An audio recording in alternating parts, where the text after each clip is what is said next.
कोलकाता के पॉश इलाके में गोल्फ ग्रीन में 62 लाख रुपए से ज्यादा कीमत का आलीशान घर, बैंक खाते में लाखों रुपए, एक होंडा जैज कार और महज 33 साल की उम्र में देश की संसद तक का सफर। ये कहानी पश्चिम बंगाल की राजनीति में भूचाल लाने वाली उस युवा नेता की है जिस पर ममता बनर्जी ने आंख मूंद कर भरोसा किया। लेकिन आज वही नेता अपना चेहरा मास्क और कैप से छिपाकर एयरपोर्ट से भागती हुई नजर आ रही है। आखिर वामपंथी छात्र राजनीति से उठकर फिल्मों में एक्टिंग करने वाली और फिर टीएमसी की फायर ब्रांड सांसद बनने वाली शायुनी घोष अचानक बागी क्यों हो गई? नमस्कार, मैं हूं सिद्धार्थ प्रकाश। आज हम बात करेंगे टीएमसी की उसी बागी सांसद शायुनी घोष की जिनके एक फैसले ने ममता दीदी की नींद उड़ा दी है। आज मैं आपको शायुनी घोष का पूरा बायोडेटा दूंगा, उनकी संपत्ति से लेकर उनके विवादों तक की वो हर छोटी बड़ी जानकारी बताऊंगा जो आपको जरूर जाननी चाहिए। तृणमूल कांग्रेस में इस वक्त जो उथल पुथल मची है उसने देश की राजनीति को हैरान कर दिया है। रविवार का दिन टीएमसी के लिए एक बड़े झटके की तरह आया। काकोली घोष दस्तीदार ने लोकसभा स्पीकर ओम बिरला से मुलाकात की, उन्हें एक पत्र सौंपा। इस पत्र पर टीएमसी के 20 बागी सांसदों के हस्ताक्षर हैं। इन सभी सांसदों ने टीएमसी से अपना नाता तोड़कर nationalist citizens party of India यानी एनसीपीआई में विलय करने का ऐलान कर दिया है। और सबसे ज्यादा हैरानी की बात यह है कि इन बागी सांसदों की लिस्ट में जादवपुर लोकसभा सीट से सांसद शायुनी घोष का नाम भी शामिल है। शायुनी घोष का नाम इस बागी गुट में आना कोई छोटी बात नहीं है। ये वही शायुनी घोष हैं जिन पर खुद पूर्व मुख्यमंत्री ममता बनर्जी और अभिषेक बनर्जी ने सबसे ज्यादा भरोसा जताया था। शायुनी की उम्र अभी सिर्फ 33 साल है। इतनी कम उम्र में ममता बनर्जी ने उन्हें जादवपुर जैसी वीआईपी सीट से टिकट दिया था। आपको बता दूं कि जादवपुर कोई आम सीट नहीं है, ये वही ऐतिहासिक सीट है जहां से ममता बनर्जी पहली बार खुद चुनाव जीतकर संसद पहुंची थी। ऐसी अहम सीट से जीतने वाली शायुनी का अचानक पाला बदलना हर किसी को चौंका रहा है।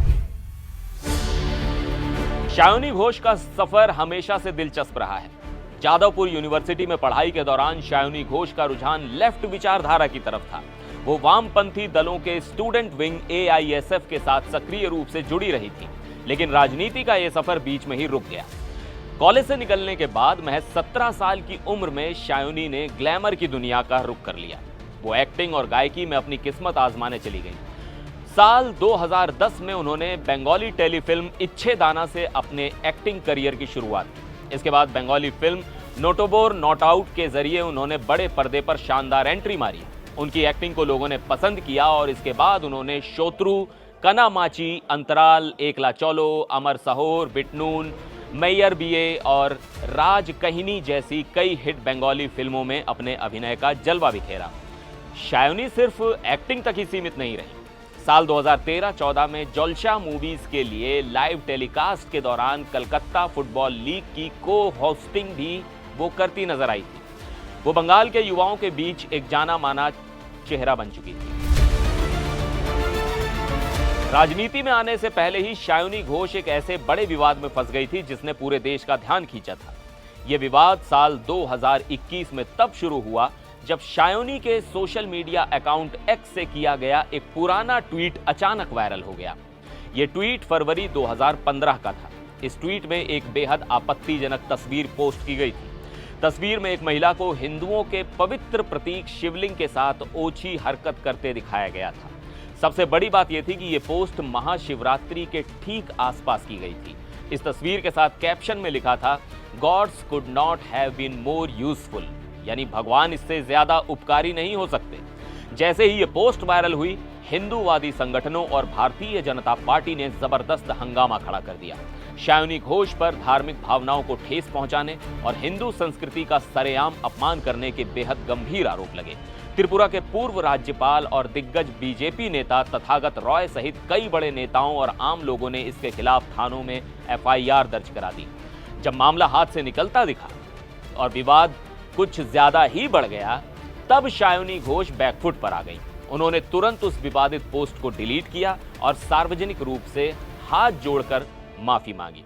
अपने बचाव में उन्होंने ये दावा किया कि साल 2015 में उनका ट्विटर अकाउंट हैक हो गया था और ये पोस्ट उन्होंने जानबूझकर बिल्कुल नहीं किया था। उन्होंने सफाई देते हुए कहा कि वो खुद सभी धर्मों का पूरा सम्मान करती है। फिल्मों और विवादों के बाद शायोनी घोष ने राजनीति का रुख किया। उन्होंने साल 2021 में तृणमूल कांग्रेस का दामन थाम लिया। शायोनी खुद बताती हैं कि वो ममता बनर्जी के संपर्क में आने के बाद टीएमसी से जुड़ी, लेकिन इसके पीछे की एक बड़ी कहानी चुनावी रणनीतिकार प्रशांत किशोर से जुड़ी है। साल 2021 के पश्चिम बंगाल विधानसभा चुनाव के दौरान प्रशांत किशोर टीएमसी के लिए काम कर रहे थे। उस वक्त पीके की पारखी नजर शायोनी घोष पर पड़ी। शायोनी के बेबाक बोलने के अंदाज और युवाओं की भारी भीड़ जुटाने की क्षमता को देखकर प्रशांत किशोर काफी प्रभावित हुए। उन्होंने तुरंत ममता बनर्जी और अभिषेक बनर्जी को यह सलाह दी कि शायोनी घोष पर बड़ा दांव खेला जा सकता है। पार्टी ने पीके की बात मानी और 12वीं पास शायोनी घोष को सीधे आसनसोल से विधानसभा चुनाव का टिकट दे दिया। हालांकि उस चुनाव में शायोनी घोष बीजेपी उम्मीदवार अग्निमित्रा पॉल के सामने टिक नहीं पाई और चुनाव हार गईं। लेकिन हार के बावजूद टीएमसी के कद्दावर नेता अभिषेक बनर्जी ने शायोनी पर अपना भरोसा कम नहीं होने दिया। उन्हें तुरंत टीएमसी यूथ विंग का अध्यक्ष बना दिया गया। आपको बता दूं कि इससे पहले यूथ विंग की ये अहम जिम्मेदारी खुद अभिषेक बनर्जी ही संभाल रहे थे। यूथ विंग अध्यक्ष बनने के बाद शायोनी ने बहुत कम समय में ममता बनर्जी को इतना ज्यादा प्रभावित कर दिया कि पार्टी ने 2024 के लोकसभा चुनाव में उन्हें जादवपुर सीट से मैदान में उतार दिया। शायोनी ने भी इस बार ममता दीदी के भरोसे को टूटने नहीं दिया और शानदार जीत दर्ज करके संसद में कदम रखा। संसद पहुंचने के बाद शायोनी घोष ने कई बार बीजेपी और केंद्र सरकार पर तीखे हमले किए। उनके भाषण देने की कला इतनी शानदार थी कि टीएमसी ने उन्हें 2026 के विधानसभा चुनाव के लिए अपना स्टार प्रचारक तक बना दिया। चुनाव प्रचार के दौरान शायोनी की रैलियों में भारी भीड़ उमड़ती थी। इसी प्रचार के दौरान शायोनी ने एक सूफी गीत काबा मदीना गाया था जो बहुत ज्यादा चर्चा में रहा। इस गीत को लेकर उत्तर प्रदेश के मुख्यमंत्री योगी आदित्यनाथ ने टीएमसी और ममता बनर्जी पर मुस्लिम हितैषी होने का आरोप लगाते हुए तीखा हमला बोला था। सोशल मीडिया पर शायोनी के भाषणों को करोड़ों व्यूज मिलते रहे। इसी चुनाव प्रचार के दौरान एक यूट्यूब पत्रकार ने शायोनी से एक चुभता हुआ सवाल पूछा था।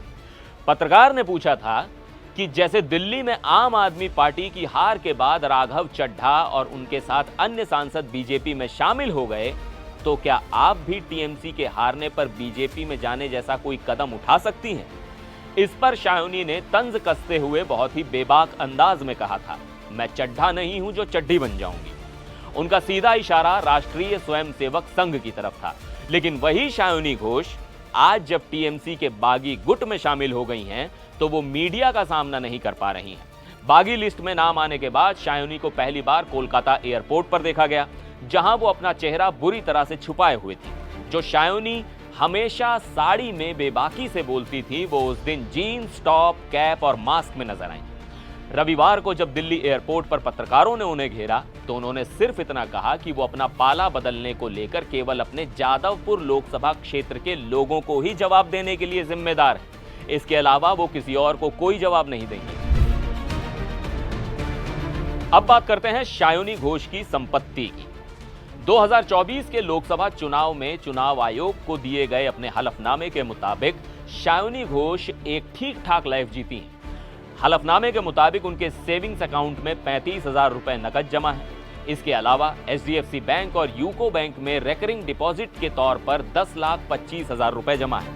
हालांकि शायोनी ने शेयर बाजार से पूरी तरह दूरी बनाए रखी है। उनका स्टॉक, बॉन्ड या डिबेंचर में 1 रुपए का भी निवेश नहीं है और ना ही उनके पास कोई पोस्टल सेविंग है। इंश्योरेंस की बात करें तो शायोनी के पास कुल 4 लाइफ इंश्योरेंस पॉलिसीज हैं, जिनकी कुल कीमत 11,03,000 रुपए है। इनमें से 2 पॉलिसी एलआईसी की हैं और 2 एचडीएफसी लाइफ की हैं। चुनावी हलफनामे में उन्होंने साफ बताया था कि उनके पास 8 ग्राम सोने के जेवर भी हैं। गाड़ियों के मामले में शायोनी घोष के पास एक होंडा जैज कार है, जिसकी कीमत हलफनामे में 6 लाख रुपए बताई गई है। इस तरह उनकी कुल चल संपत्ति 29 लाख रुपए है। अचल संपत्ति की बात करें तो शायोनी के पास कोलकाता के बेहद पॉश इलाके गोल्फ ग्रीन में एक घर है। इस घर की कीमत 62,64,000 रुपए घोषित की गई थी। हालांकि उनके नाम पर कोई भी खेती की जमीन, कोई प्लॉट या कोई कमर्शियल प्रॉपर्टी दर्ज नहीं है। कुल मिलाकर आलीशान घर और एक शानदार लाइफस्टाइल जीने वाली शायोनी घोष का ये सियासी यूटर्न बंगाल की राजनीति के लिए एक बड़ा भूचाल है। ममता बनर्जी की सबसे करीबी युवा नेता का बागी हो जाना टीएमसी के लिए किसी बुरे सपने से कम नहीं है। अब देखना यह होगा कि शायोनी घोष अपने इस कदम को अपने जादवपुर के वोटर्स के सामने कैसे सही ठहराती हैं। आपको क्या लगता है, शायोनी घोष का यह फैसला उनकी अपनी राजनीतिक महत्वाकांक्षा है या फिर इसके पीछे कोई और बड़ा खेल चल रहा है? अपनी राय हमें कमेंट बॉक्स में जरूर बताइएगा। फिर मिलेंगे एक और वीडियो में। आप देखते रहिए एनडीटीवी इंडिया।